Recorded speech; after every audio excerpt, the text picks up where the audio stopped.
अब्बास नकवी।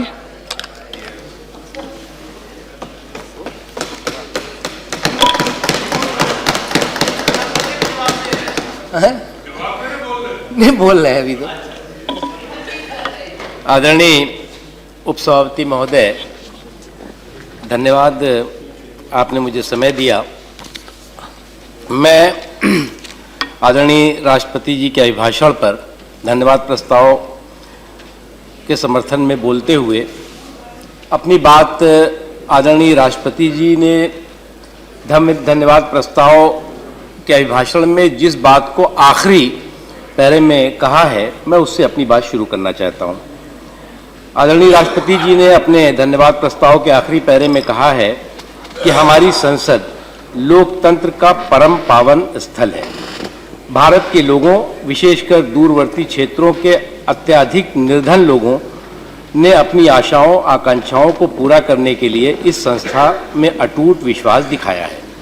मेरी सरकार सुचारू विधायी कार्य संचालन करने और संसद में ऐसे प्रगतिशील कानून बनाने के लिए निरंतर प्रयत्नशील रहेगी जो लोगों की इच्छा आकांक्षाओं को दर्शाते हैं। मैं संसद के सभी सदस्यों से अनुरोध करता हूं कि वे सहयोग, आपसी सद्भाव के साथ अपने उत्तरदायित्वों का निर्वाह करें। प्रत्येक नागरिक को देश प्रेम की शक्ति से हम सबको एकजुट होकर के एक सशक्त और आधुनिक भारत के निर्माण हेतु कार्य करना चाहिए। एक भारत श्रेष्ठ भारत। जय हिंद।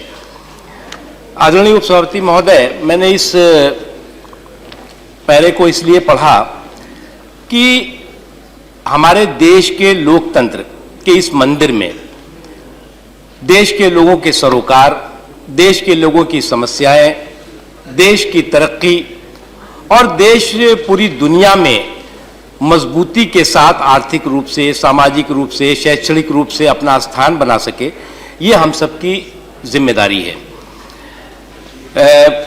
जेम्स ब्रायन एक बहुत अच्छे विचारक हैं। उन्होंने अपने एक कोट में कहा है कि देशभक्ति झंडा लहराने से नहीं बल्कि इस प्रयास से है कि देश सही भी हो और मजबूत भी हो। ये हम सब चाहते हैं कि देश सही रास्ते पे चले। अभी अश्वनी जी ने कहा, जिस बात को मैं उसको ही आगे बढ़ाता हूं कि सब इस बात से सहमत भी हैं और इस दिशा में आगे काम भी करते हैं कि देश मजबूती के साथ आगे बढ़े, देश ताकतवर हो, देश शक्तिशाली हो, देश के लोग, देश का गरीब, देश का किसान, देश का मजदूर, देश में के झुग्गी झोपड़ी में रहने वाला इंसान जो है वो प्रगति की मुख्य धारा में शामिल हो सके और उसको तरक्की का एहसास हो सके। इसके लिए हमें अलग अलग समय पे अलग अलग साथियों को, अलग अलग पार्टियों को देश के लोग जिम्मेदारी देते हैं, सरकार चलाने की जिम्मेदारी देते हैं, सदस्य बना करके दोनों सदनों में भेजे जाते हैं और उनकी सबकी रिस्पॉन्सिबिलिटी ये होती है कि देश के सरोकार और देश की समस्याओं के प्रति हम ईमानदारी के साथ आगे बढ़ सकें। आदरणीय उपसभापति महोदय, हर देश अपने लक्ष्य को लेकर के आगे चलता है। एक आज़ादी से पहले एक लक्ष्य था जिसमें कि हजारों हजार आज़ादी के दीवानों ने अपनी कुर्बानी दी। हिंदू भी थे, मुसलमान भी थे, सिख भी थे, ईसाई भी थे। समाज के सभी वर्गों ने एकजुट होकर के एक संकल्प लिया कि हम भारत को आज़ादी से दिलाएंगे, गुलामी की बेड़ियों से मुक्त कराएंगे। और वो संकल्प पूरा हुआ, वो लक्ष्य पूरा हुआ और आज हिंदुस्तान, हम एक आज़ाद हिंदुस्तान में खुले आज़ाद हिंदुस्तान में सांस ले रहे हैं। आज़ाद हिंदुस्तान के बाद उपसभापति महोदय, हमारे सपने थे, हमारा सबका सपना था कि हिंदुस्तान तरक्की करे, हिंदुस्तान आगे बढ़े, हिंदुस्तान के नौजवान रोजगार पा सकें, हिंदुस्तान का किसान खुशहाल हो सके, हिंदुस्तान के समाज के सभी लोग इस बात का एहसास कर सकें कि वो एक ऐसे हिंदुस्तान में रह रहे हैं, एक ऐसे आज़ाद हिंदुस्तान में रह रहे हैं जिनके साथ ना कोई भेदभाव है, न जिनके साथ किसी तरह की अछूआछूत है, बल्कि वो एक सभी लोग, सबका साथ सबका विकास जो हम कहते हैं, तो सभी लोग जो है वो तरक्की का एहसास कर सके और बराबरी का भी एहसास कर सके। उस दिशा में बहुत सी सरकारें आई। आज़ादी के बाद से कई सरकारें आई, कई सरकारें बहुत समय तक रहीं, कई सरकारें आईं और चली गईं, लेकिन लोगों का जो देश है, जो इस देश के लोकतंत्र का मालिक जो है वो देश की जनता है। लोगों का जो ये ध्यान में रहा कि हमारा कुछ नहीं हो पा रहा है, देश की तरक्की को जिस तेजी के साथ आगे बढ़ना चाहिए वो नहीं बढ़ पा रही है।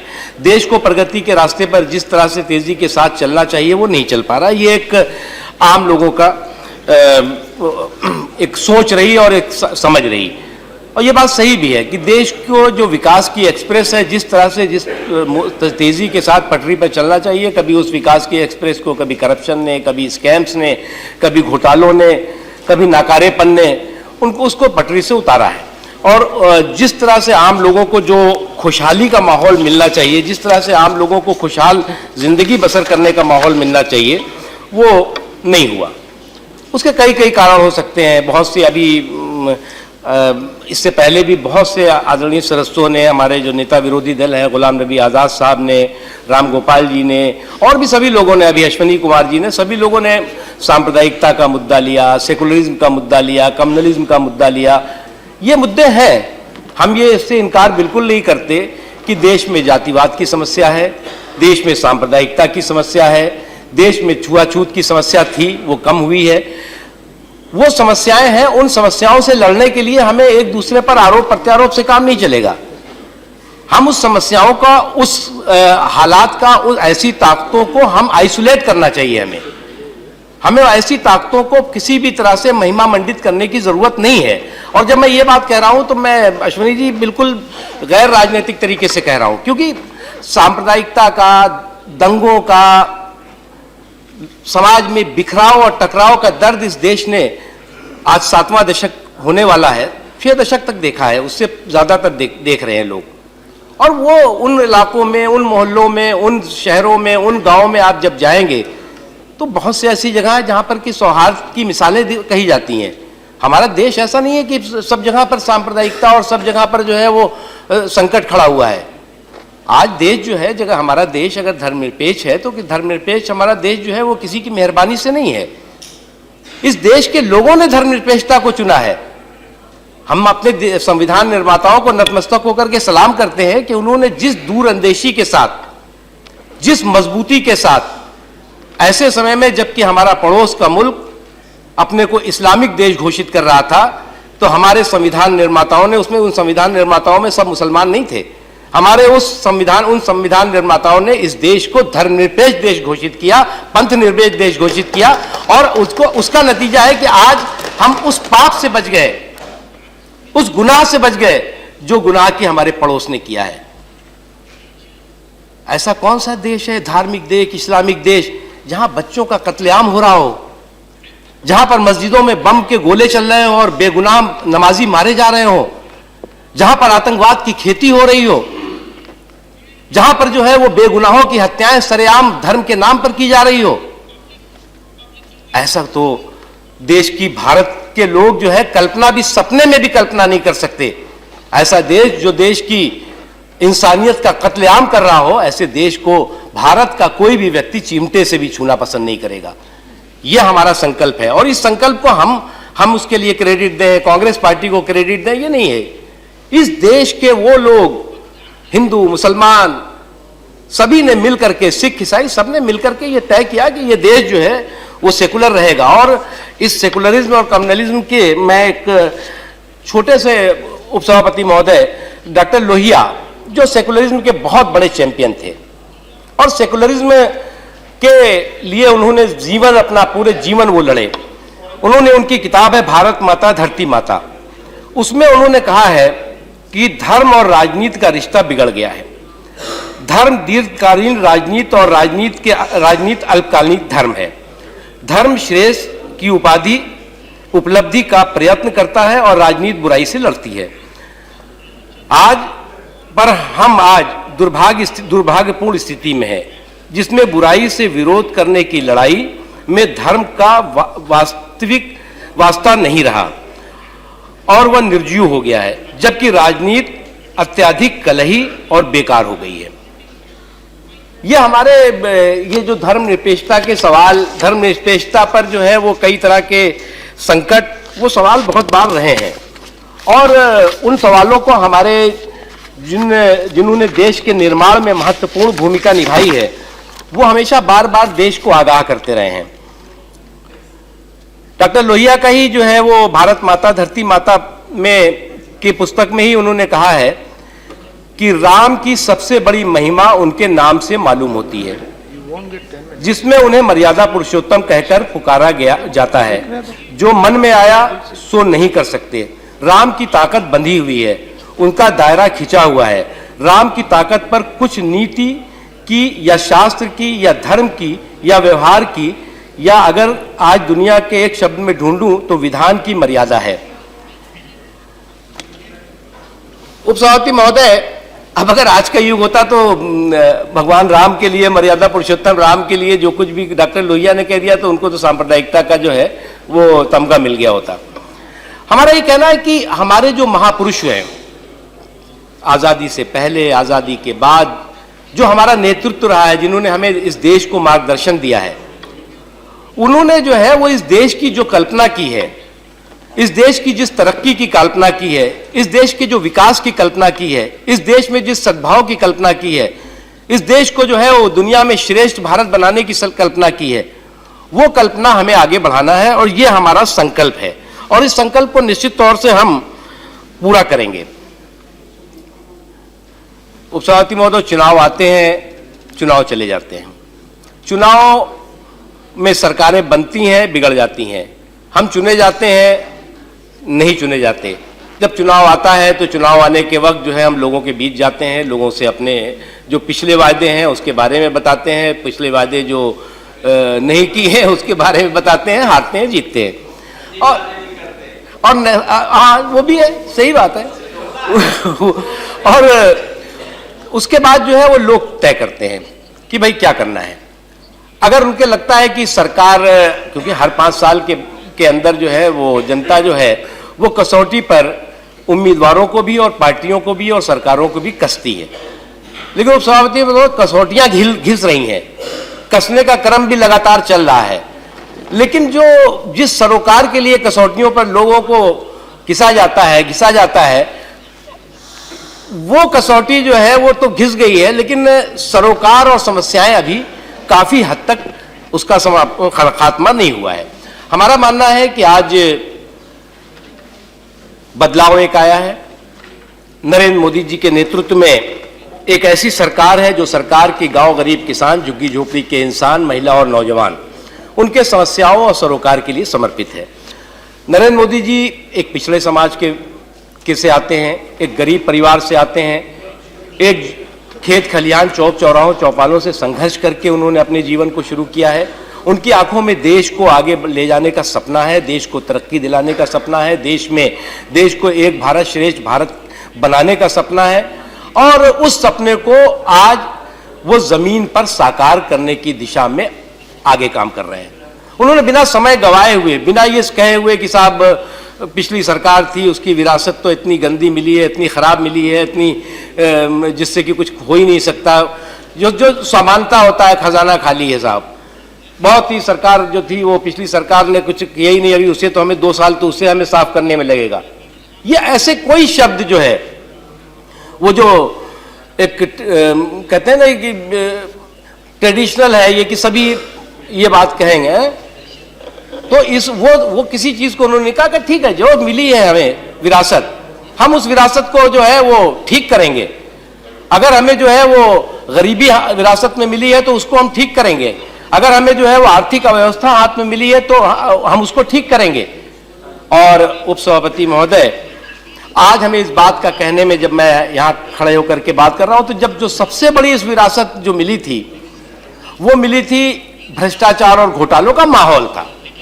देश भर में हर तरफ ये सुनाई पड़ता था कि साहब बहुत करप्शन है, बहुत घोटाले हैं, जनधन की लूट हो गई है। और एक समय ऐसा आया कि सरकार में शामिल सरकार को कुछ लोग कहने लगे कि साहब ये तो घोटालों का घंटा घर हो गया, कुछ लोग कहने लगे कि ये सरकार में शामिल कुछ लोग तो घोटालों के गुरु घंटाल हो गए। एक ऐसी स्थिति मिली थी। लेकिन हमें इस बात की खुशी है कि आज दिल्ली के सत्ता के गलियारे से सत्ता के दलालों का सफाया हो चुका है। आज वो सत्ता के दलाल जो कहते थे सरकार आए जाए कोई फर्क नहीं पड़ता, हम तो यहां टिके हुए हैं, हम तो यहां बने हुए हैं, हमें कोई नहीं हिला सकता, वो आज सत्ता के गलियारे से गायब हुए हैं, लुप्त हुए हैं। और आज ये अपने आप में बहुत बड़ी उपलब्धि है कि जब देश जो है वो करप्शन के पहले इस पर बहस होना चाहिए पार्लियामेंटेरियन है कि नहीं। दूसरा, आपका आशय किसकी तरफ है? आप सीधा सीधा आपकी तरफ हमारी तरफ है ना? आपकी तरफ बिल्कुल नहीं है। हमारी तरफ है ना? आपकी तरफ बिल्कुल नहीं है। हमारी तरफ तो मुझे कोई चिंता नहीं, आपकी तरफ भी नहीं है। और ये माननीय इस सदन में कोई बैठा हुआ है तो उससे उसकी तरफ भी नहीं है।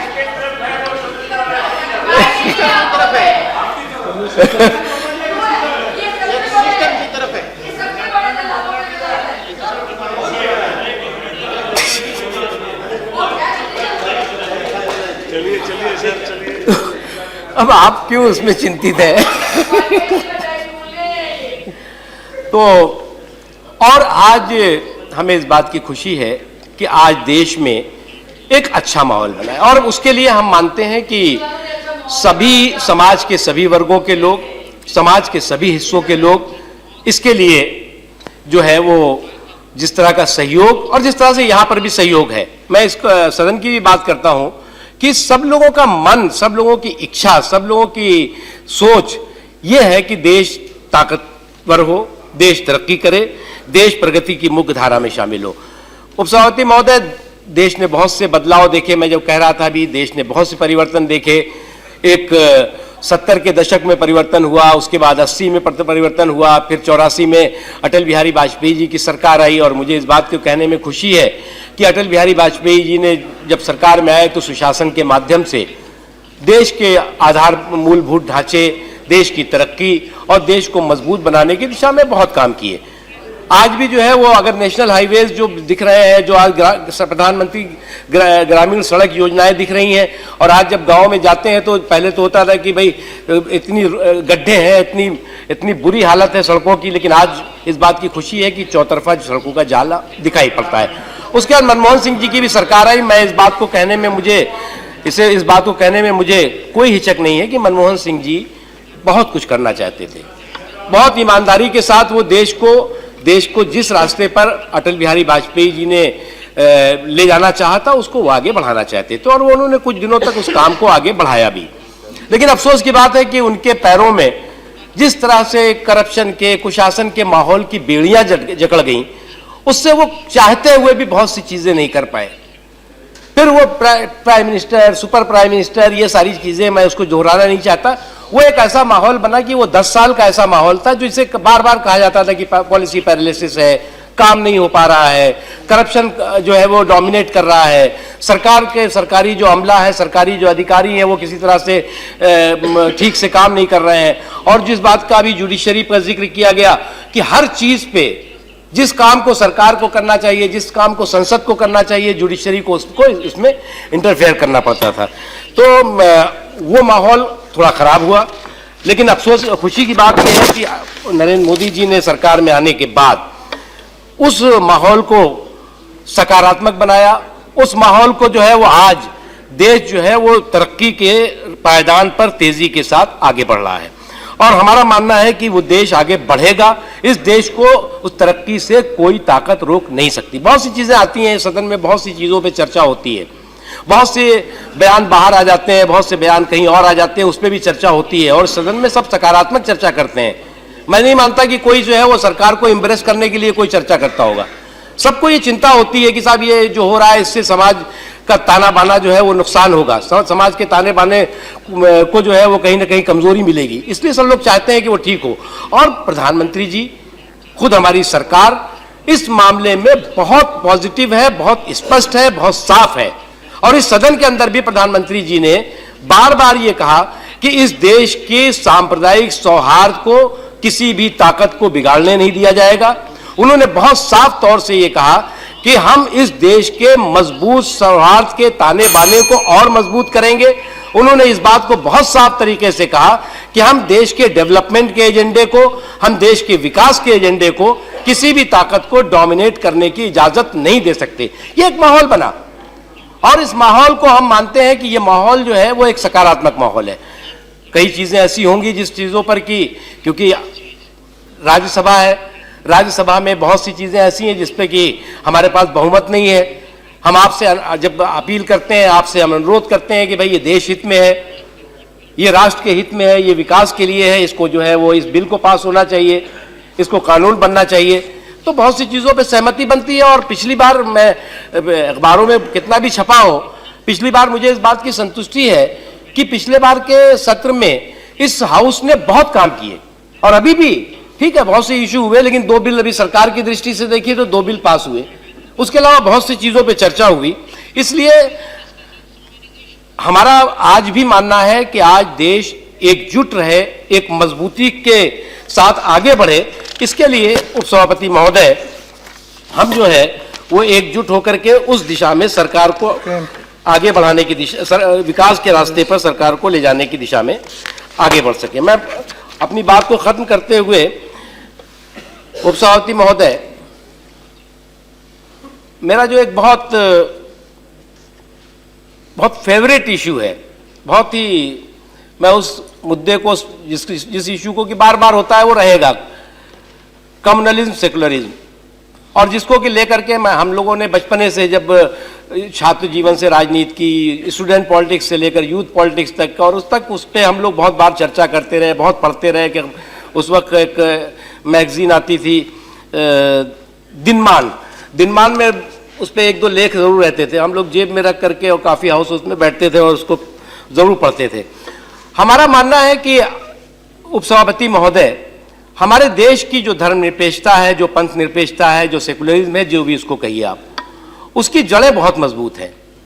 और उसकी जड़ें इसलिए मजबूत है कि इस देश का जो बहुसंख्यक समाज है, वो बहुसंख्यक समाज जो है वो उसने इस देश की धर्मनिरपेक्षता की जड़ों को मजबूत किया है। या कोई अल्पसंख्यकों ने कोई देश की धर्मनिरपेक्षता यहां पर नहीं, उसके पौधा नहीं लगाया है। और धर्मनिरपेक्ष उन बहुसंख्यकों ने देश के अल्पसंख्यकों के सुरक्षा की गारंटी दी। और वो गारंटी का आज नतीजा है कि आज हमारा देश, हमारे देश के सेकुलरिज्म को कोई भी, चाहे हमारी सरकार आए, चाहे आपकी सरकार आए या कोई और सरकार आ जाए, उसको कोई नुकसान नहीं पहुंचा सकता। ये हमारा कमिटमेंट है, ये संवैधानिक कमिटमेंट नहीं है, ये हमारा नेशनलिस्टिक कमिटमेंट है, राष्ट्रवादी संकल्प है। और इस राष्ट्रवादी संकल्प को हम आगे इसी तरह से बढ़ाएंगे।